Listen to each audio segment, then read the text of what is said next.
Hi everybody, welcome back to another episode of COVID-19, the opportunities you didn't think of. I am your host, Casey Wallace, and with us today is an extraordinary gentleman. His name is Rodolfo Carrillo. He is quite a unique person in all things wrapped up in empowerment, spiritual guidance, conscious awareness state, and conscious leadership.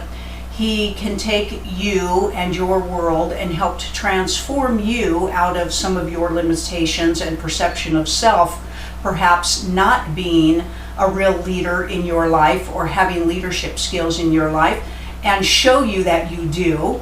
Help really elevate your status as far as frequency goes, and really assist all of you into your aspects of joy and profound awareness and clarity in your life. He has a long-standing experience with this. If we all want to look at it from a soul's perspective, we could say that we are all that. But once we come into human form, we really become disconnected with that. And it seems like a good portion of our lives are about reconnecting or reestablishing or awakening these concepts and codes within us.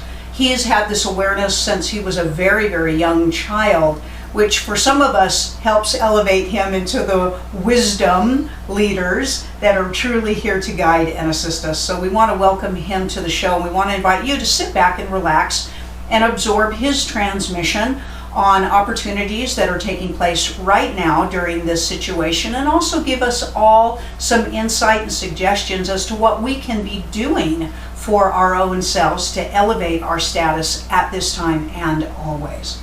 So Rodolfo, I want to thank you so much for being with us today and welcome you to the show. Well, thank you for having me. It's a pleasure to be here. Very exciting. I'd love to begin this conversation with you describing to our audience a little bit about what you do for them, and then I'm going to let you just glide right into your discussion and your message for everybody today on the show. Yes. So I've been working for quite a few years now on developing conscious leadership and conscious business. And that basically means transforming the world we see ourselves, transforming the way we see ourselves and the way we lead business. But that comes basically from a personal process of that started, like you were saying, very young. I was 7 years old when I started meditating. So through the spiritual and the personal development path has been my life. And business and spirituality started combining for me quite a few years ago. And right now what I do is I lead, or I help leaders go within, recognize what's going on so that they can show up in a different way, and they can transform businesses to be a force for good and not so we can change the way we see business and interaction from an old way, which was basically profit-driven, which means being a leech to the system, draining the system and taking advantage of the system, to purpose-driven, which is actually being a force for good. But it's got to start within ourselves, and that's what you were saying, right? We got to tap into to our nature, to our soul, to what moves us, so that we can show up in a different way. So that's what I work on right now. Well, that's a large task for a lot of people. We were talking about this opportunity being one for which people may be having the opportunity to reconfigure the way they're going to monetize themselves, that they're going to bring income and means to themselves, and that the energy is definitively one more of service oriented, like you said, rather than business or commerce, which can commonly be about feeding on the needs of somebody in a massive profit, game, but tapping into what people could be needing or choosing, and really designing that energy behind service for you, for your wellness, your expansion, and your empowerment. And everybody then balances, where previously the commerce would keep everybody and just feed that lack and need, and just constantly, like you said, be leeching them first of all, getting them thinking that they need everything, for God's sakes, and then just leeching the daylights out of them. That sounds to me, Rodolfo, like a huge task of conversion. Now, I'm in the business of growing people's consciousness and awareness as well, but for you to be focusing primarily kind of in the, in the business industry, I think you've got a tougher task than I do. I have to give you kudos on that. I think it's a beautiful opportunity. It's much needed because whether we are aware of it or not, businesses run the world, right? And that's the way it's been for quite a few years now. It's businesses that move the economy, and it's businesses that give jobs to others, and it's business also the most fertile ground where we can plant new seeds. That's the way I see it, and I love being in this. I don't know if it's such a big challenge, because right now I see COVID as an amazing opportunity for transformation. That's really exciting for me. I don't like people having to die, so that we develop this greater awareness. But I do see what's going on as an opportunity for us to start recognizing. I use 5 principles to create well-being, either in business or on a personal level. And the first principle is to understand that we are interdependent. We're all interconnected. We're all part of a single system, and we need to take care of that system.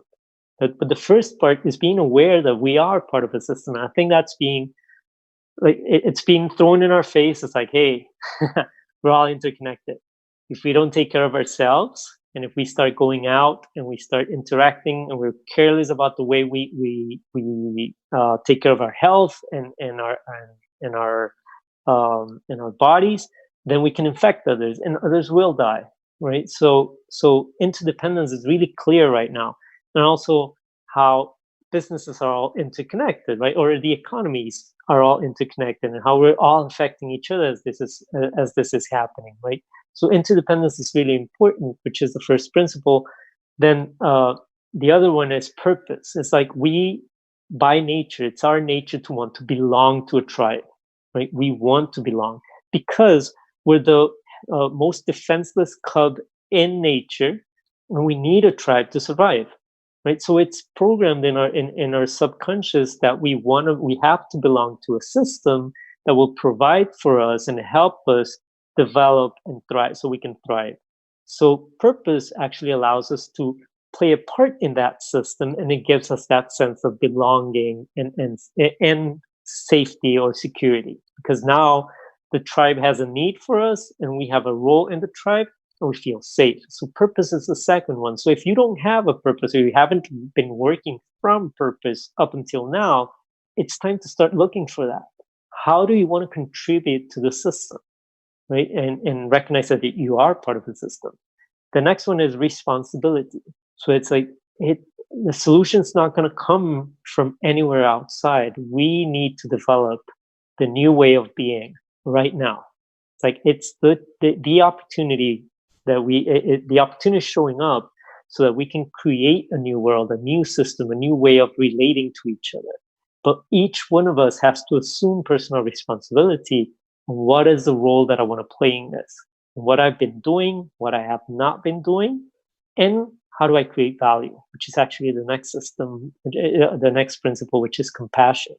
How do I create value for self and others? I like the Buddhist definition of compassion, which is the deep understanding that there's suffering in the world and wanting to do something about it, right? Either suffering in self and in others, or in others. So compassion should lead us to recognize suffering and want to deal with it on a personal level or on a collective level. So right now, we need compassion, right? We need to be aware of it. It's compassion for self. So if I'm suffering right now, if I'm having a tough time, like I need to be aware of that and deal with that, right? And seek help or learn stuff or do something about it. And if I'm doing well, then I need to reach out and I need to create value for others, right? And that leads us into the fifth principle, which is having a beginner's mind. because a beginner's mind allows us to grow and transform and adapt constantly. Right? The moment we know something, we get disconnected from the system. The moment I know what you're going to say next, I'm no longer listening to you. I'm no longer paying attention. The moment I think I know what the system needs, I'm disconnected from the system. A beginner's mind allows us to be in a constant interaction of information that comes and goes, right? So we can constantly be adapting. And so it makes it makes life easier when we're in this process of what can I do with the situation, instead of I don't know what to do with the situation, right? So we transform that. So those 5 principles are obviously very deep spiritual principles, but we can bring them into daily life and business, because businesses can recognize their system, they can have a purpose, they can assume responsibility for the role they play, they can want to create value for others, and they can want to transform and grow all the time. So when we assume those 5 principles, we create well-being. There's no way of suffering within when we're living within those 5 principles, right? And we get connected to each other so we can grow the system. So it's actually living from our hearts or our souls when we embrace those 5 principles. I really love what you said, which is what can I be doing during this time, instead of, oh my God, look what is happening to me at this time. That the perspectives that we hold create our realities, and hitting the broader perspective from every angle for everybody is the solution, because everybody has a variable aspect as to where their consciousness is, their knowing of their identity of themselves, like you said, perhaps their wounds and their pains and their sufferings.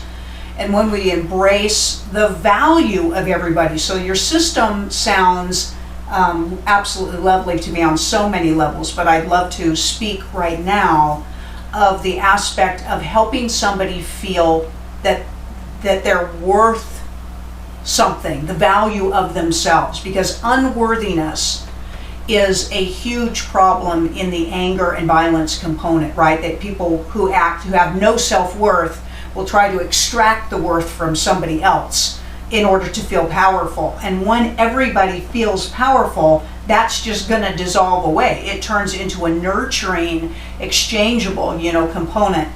And also, I think what I hear about your beginner's perspective, in what triggers in my mind, is that childlike curiosity, where a child is not limited by what's already been done. They have this insatiable desire to know that they could create something fantastical until somebody kind of snubs that. But if you're going in knowing that every single thought concept has an infinite amount of ways for it to demonstrate itself, we will never run short of ideas and demonstrations and possibilities. And instead of businesses competing against each other, they will actually be thriving together through the inspiration of each other's demonstration of a possible concept. So I love all of this.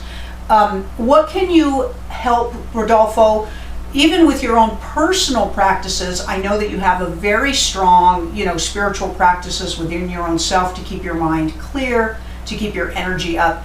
What can you talk to people about getting themselves towards this direction? I call it flipping the pancake of perspective, so that you can feed yourself, the energy of momentum for your journey. Yes, and that's really important. So personally, I have a meditation practice, and I've had a meditation practice for almost my whole life. Sometimes it's been deeper, sometimes it's been like a little bit more like get it out of the way.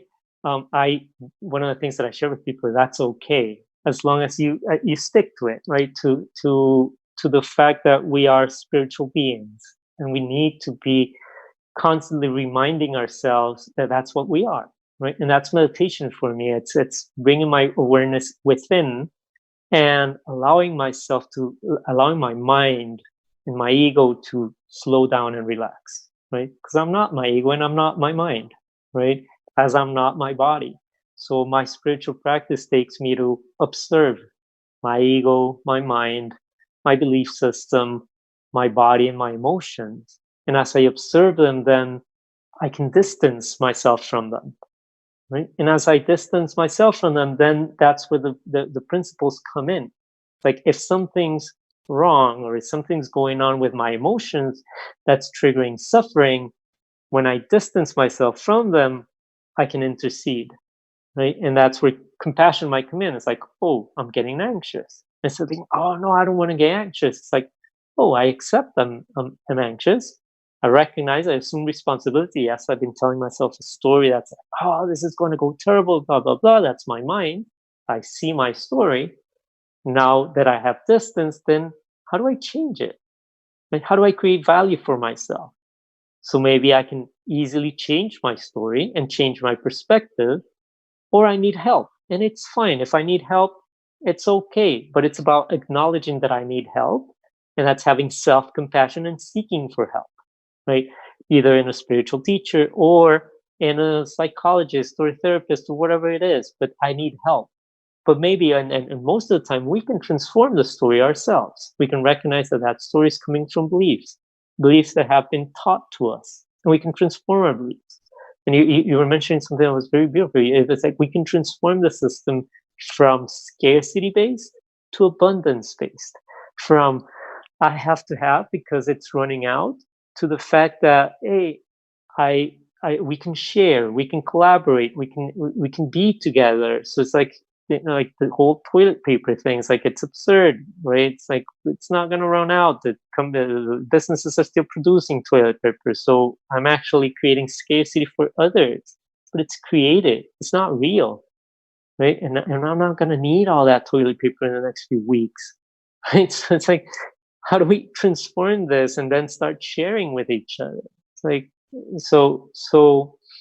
I want to be aware of what's going on within. And for me, that is, I settle into that space of observation through meditation, right?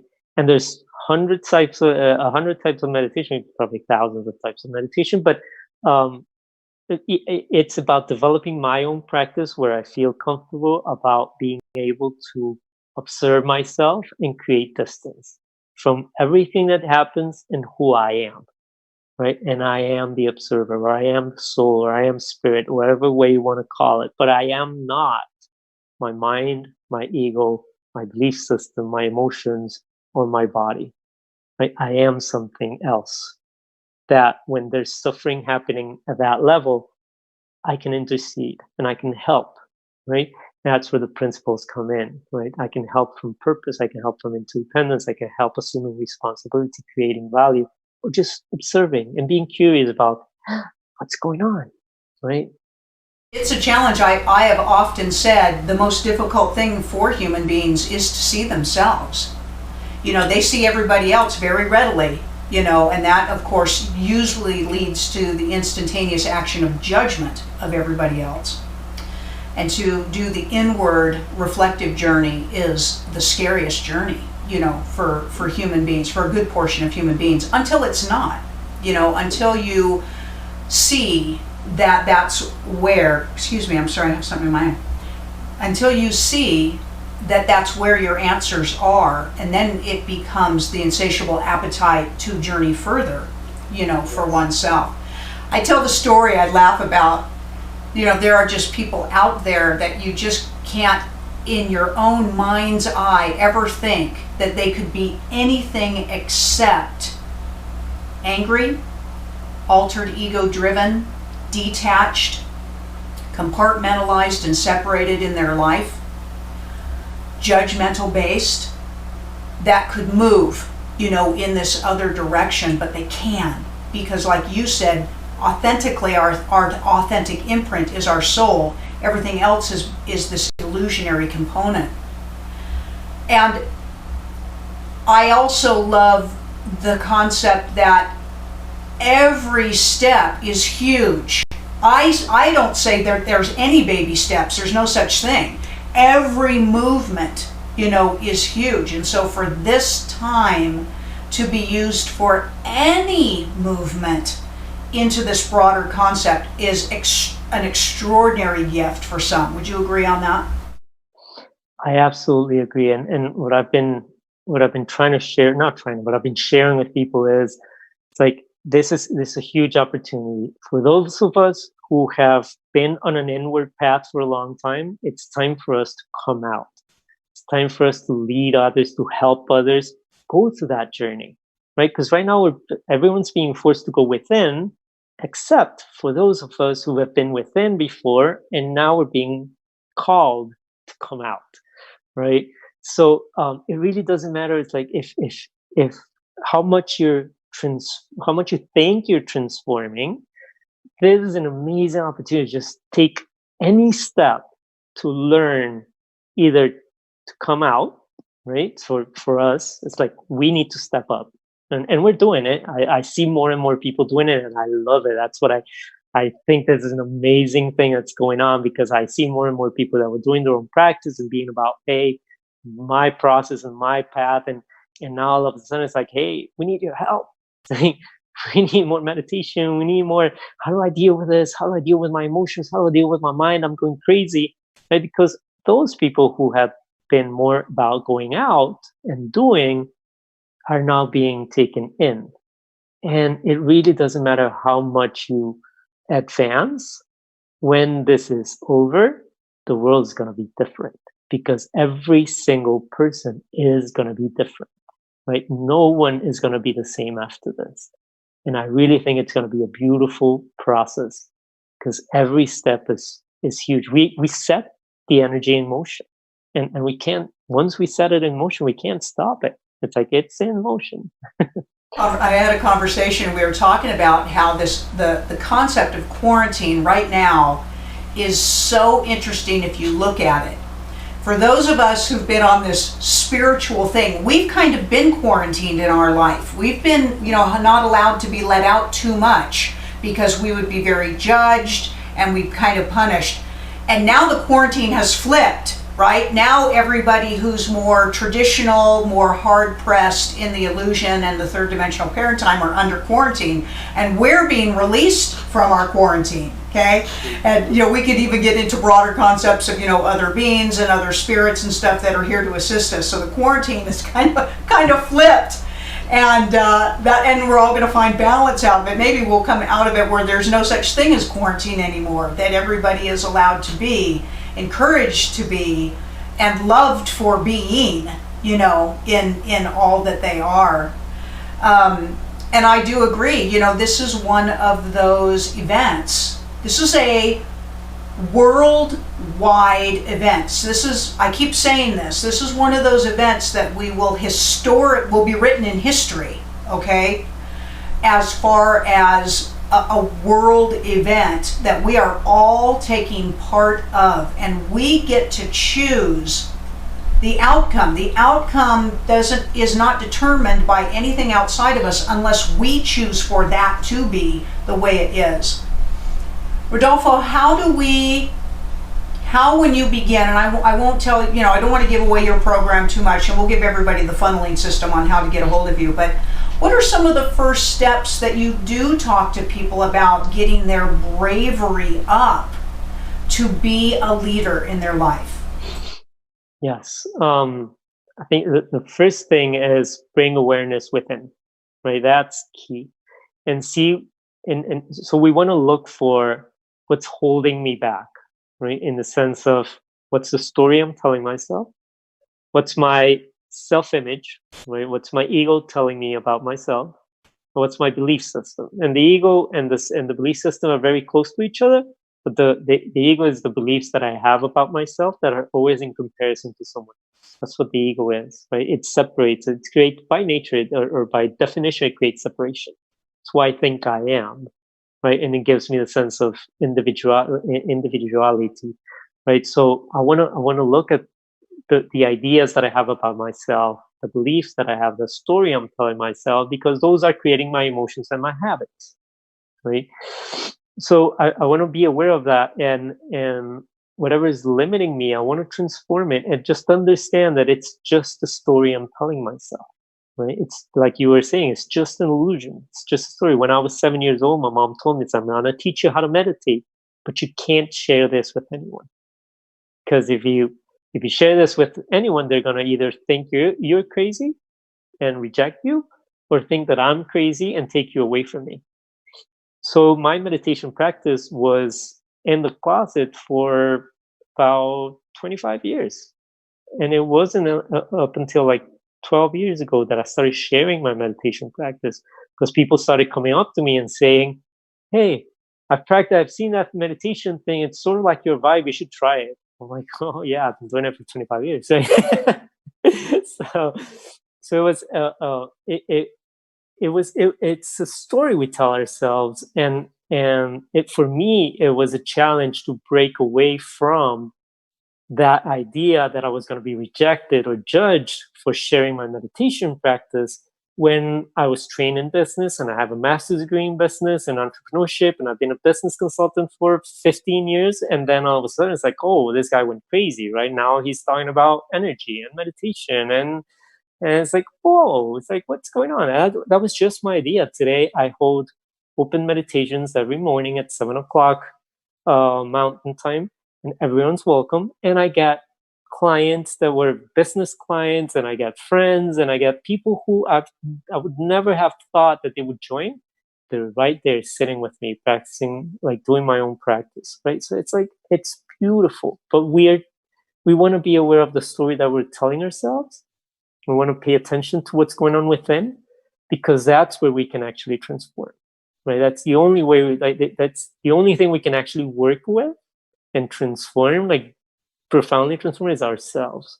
And as we transform that story, as we transform those beliefs, we can show up differently for others. And whether we like it or not, he started saying this, and it's very accurate, very accurate. Whether we like it or not, we're all leaders, because leadership is about influence. And we're always influencing people around us, always. But it doesn't matter if we're sitting on a corner just quiet. Like, by me sitting on a corner quiet, people around me are being influenced by that. And they're thinking, like, oh, what's going on with that guy? Like, is he all right? Is he not? It's like, should we all sit? Should we all be quiet? We're influencing each other by just being. So what we want to be aware of is of who we are and how we're being, so that we can actually show up from there, from who we are, right? So it's bringing awareness inside and then recognizing what's limiting, so that now we can come up. And I'll tell you what, for everybody out there who thinks they have strength and tenacity and a strong personality, and they're feeling sorry for themselves right now, the practice that Rodolfo was speaking of takes a lot of strength and tenacity, and you'll get your fix from it. So, a lot of people, if you kind of understand what I'm saying, and I have an outgoing personality. I've in my past been perceived, I won't say accused, because accused means that it's not true. It is true. Everybody's perception holds truth, and I've been perceived previously of being aggressive. When I heard feedback about that, I was first, of course, very defensive, which confirms my aggression, all right? But then I realized it was an extreme opportunity for me to take a strong energy that I had and hold it in a different type of space. So I was not aggressive, but inspirational to people, a leader to people. And it takes a lot of discipline to change something that you don't even realize you're doing. So you have to become aware of it. You have to train yourself to become aware of it. You have to change the behavior. I mean, it's a training, like no other. It's not anything like a marathon or a triathlon. The training of shifting yourself. We watch these programs out there, they're on the Sci-Fi Channel, they're on, different types of movies, and you'll see these worlds where people are of very high consciousness. They're sharing, everything in life is pretty much blissful and supportive. And they'll talk about a dialogue of, there was a time when our people were savage and we didn't support each other. And I think to myself that the Earthship has that same potential. At some point, we're all going to be sitting around together as we incarnate ourselves again in the expansive self that we are, and think, wow, there was a time when this Earthship, was full of scarcity and rulership and violence. And it's no more, because we took the time and initiative to just transform all of that. And this is at least one of the time periods that we're going to be able to do it, if not the time period, for us to be able to do it. And thanks to people like yourself, Rodolfo, who have very bravely put yourself out in the world now and doing the things that you authentically were born and chose to do. I want to thank you very deeply for that. You have such a lovely energy, a welcoming energy, a calming energy. I would love to be able to funnel our viewers and our audience to you. Could you please give everybody some of your contact information and how they can take their experience deeper with you, please? Yeah, the easiest way to contact me is through the webpage. What I was sharing comes from a model that I'm sharing. The name of the model is ser, which is the verb to be in Spanish. That's S-E-R. So the webpage is ser, leader, as in English, .com. And if you go there, there's going to be a contact information or space at the end. Just send me an email there or send me a message there. I'll get an email and I'll be right in contact with you immediately. Or you can look me up in social media. My name's a little hard to write, Rodolfo.Carrillo, but I'm sure we can put it like on the tag or something, right? But yeah, and you can find me on Facebook and Instagram as Rodolfo.Carrillo. And I share as much as I can all the time on social media. And I have programs that are coming online. So yeah, if I can, right now, like I was saying, for most of us who have been on a path that takes us within, it's time to share and collaborate with all of those who have not tapped within, right? And it's our calling, and that's with my friends, I'm telling them that all the time. It's like, you need to come out, right? And so right now it's a time of service for us, and I'm more than willing and happy to do it because I think it's an amazing time. And I hope it's the time where we move from scarcity to abundance and from fear to love, right? And that's where we really want to settle ourselves in his love and abundance and collaboration, right? And unity, right? So. For everybody who's taking this time and maybe creating new business concept ideas for themselves, Rodolfo is the person that can assist you, in some of that creative components and initiating this as your model, for your business. Rodolfo, I'm going to be bold enough to I'm going to spell your name for our audience because Americans have a very difficult time with other languages. I can say that because I'm American, so I'm allowed to say that. Correct me if I'm incorrect. Rodolfo, R-O-D-O-L-F-O. Carrillo, C-A-R-R-I-L-L-O. Is that correct? Yeah. Okay. Perfect. And I know you can Google that and get information on him as well. And this network, Xpnsion Network, also welcomes and embraces, of course, the Spanish-speaking community. And Rodolfo, of course, is platformed there as well and be able to assist you there as we continue to grow and expand Xpnsion Network here for you as well. Rodolfo, again, I want to extend my extreme gratitude and love and honor to you for being with us today. Thank you for providing some insight and wisdom. I will ask you if there are any parting words that you would like to say to the audience before we say goodbye.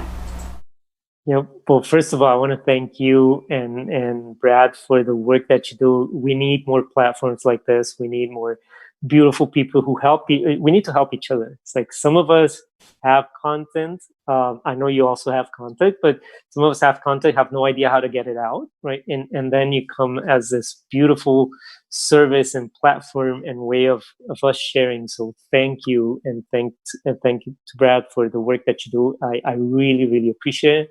And I think the world needs more of you, right? And in everything that's going on. So thank you. And to everyone else, let's move as quickly as possible from fear to love, from scarcity to abundance. Slow down, come within. And if you're comfortable doing that, come out. Right? It's like, start sharing. Reach out to your friends, reach out to people, it's like, and help them out. Because this is a time to connect. Right? So, yeah. Well, thank you so very much. We support and will continue to say that we are all here purposefully. We have chosen to be in this timeline, in this moment of now. It is your permission time to be all that you have ever dreamt yourself to be.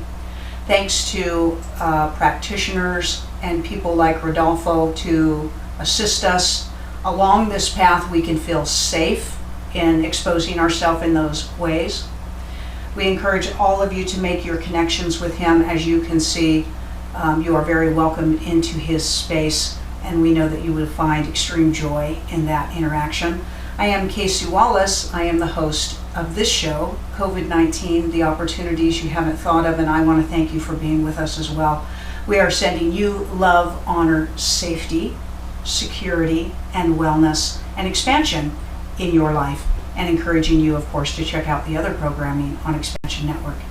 Everybody have a most loved day. Thank you.